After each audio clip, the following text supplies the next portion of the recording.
அருள் பணியாளர்களின் பாதுகாவலர் புனித ஜான் மரிய வியானி அவருடைய திருவிழாவை கொண்டாடக்கூடிய நாளிலே அவருடைய வாழ்க்கை பாடங்களிலிருந்து நான் என்னுடைய அருள்வாழ்வுக்கு கற்றுக்கொண்டவற்றை தொடர்ந்து செயல்படுத்துவதை உங்களோடு பகிர்ந்து கொள்ள விழைகின்றேன். 2005ஆம் ஆண்டு அருள் பொழிவு பெற்றது தொடங்கி இப்பொழுது வரை என்னுடைய அருள் பணி வாழ்வை திரும்பி பார்க்கும் பொழுது சிறு குழந்தைகள் தொடங்கி பெரியவர் வரை எல்லாரையும் ஒருங்கிணைப்பதற்கான, எல்லாரையும் இணைப்பதற்கான, கூட்டி சேர்ப்பதற்கான பல்வேறு இயக்கங்கள், அமைப்புகள், திருத்தூது கழகங்கள் நமது மறை மாவட்டங்களிலே பங்குகளிலே இயங்கிக் கொண்டிருக்கின்றன.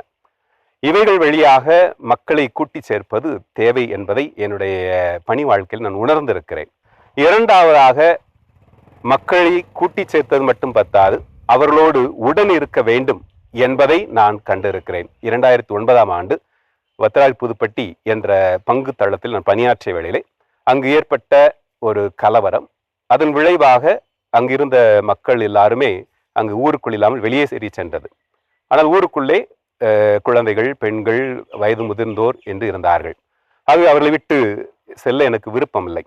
ஆனால் கிறிஸ்தவர்கள் எனக்கு சொன்ன செய்தி, நீங்கள் இங்கு இருக்க வேண்டாம், திருவைதான் உங்களுக்கு பாதுகாப்பாக இருக்கிறது, ஆகவே இங்கு இப்படி இருந்தால் கட்டாயம் அவர்கள் அருள் பணியாளர்களை தொந்தரவு செய்ய வேண்டும் என்ற எண்ணத்தில் இருக்கிறார்கள் என்று என்னிடம் கூறினார்கள். நான் அங்கு இருந்தேன்.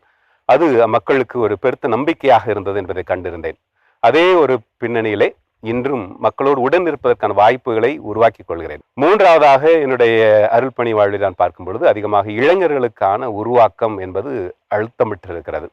குறிப்பாக நீங்களே இறைவனின் இப்பொழுது என்று மேனாள் திருத்தந்தை மறைந்த பிரான்சிஸ் அவர்கள் இளைஞர்களை பார்த்து கூறியிருக்கின்றார்.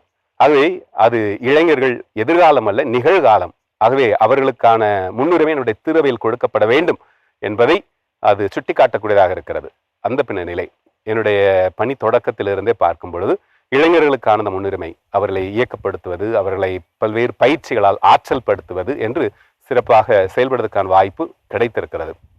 மறை மாவட்டத்திலும் தமிழ்நாடு அளவிலும் இளைஞர்களை ஒருங்கிணைப்பதற்கான அந்த வாய்ப்பு கிடைத்தது. அதை தற்பொழுது என்னுடைய பங்கு தளமான சமயநல்லூரிலும் செயல்படுத்தி கொண்டிருக்கிறேன். இவையெல்லாம் என்னுடைய பணி வாழ்வை செழுமையுற செய்யக்கூடியதாக இருக்கிறது. இதற்கு அடிப்படை காரணம் நம்முடைய அருள் பணியாளருடைய பாதுகாவலராக திகழக்கூடிய புனித ஜான் மரிய வியானி அவருடைய வாழ்வு என்று நான் புரிந்து கொள்கிறேன். அருள் பணியாளரின் பாதுகாவலரான புனித ஜான் மரிய வியானியை எங்களுக்காக வேண்டிக் கொள்ளும். புனித ஜான் மரிய வியானியே எங்களுக்காக வேண்டிக் கொள்ளும்.